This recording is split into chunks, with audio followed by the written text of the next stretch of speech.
Meanwhile, an effort to give a pay raise to more than 4 million workers across the country has hit a roadblock. A judge in Texas has struck down a labor regulation that would have affected workers here in Wisconsin.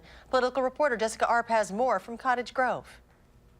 The overtime rule was on, now it may be off, but businesses like this one in Cottage Grove say they are just looking for answers. That's an LED, that's a fluorescent, and the last one's an LED. Walk around the office with Rob Heller. This is what you want during the day because it increases your visual acuity and actual cortisol production also. And you'll soon see the light of productivity. We enlighten people. But what he says isn't productive is to have to change the pay structure for a third of his 18 employees. For a small business who's creating the jobs of the future, this is just another burden that we have to bear that a larger company, it's no sweat off their back because they've got a huge purse. A small business, it's straight out of my pocket. A federal regulation set to go into effect December 1st would have said those earning less than about $47,000 a year must be paid overtime.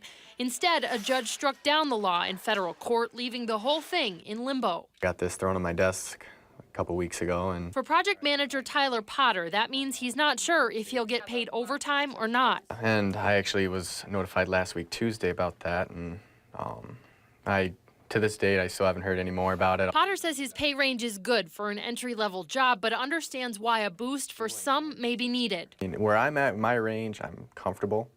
I would say if I was below it, like if I was making $30,000 and I was salary, I think I would be looking elsewhere for a job. Heller tends to agree and hopes someone has a light bulb moment. If it went up to 30, 32, I wouldn't have an issue with it, but to take it all the way to 47, that gets touchy. As for what may happen here in the next couple of months, Heller says he'll wait and see what happens in the courts. In Cottage Grove, Jessica Arp, WISC News 3.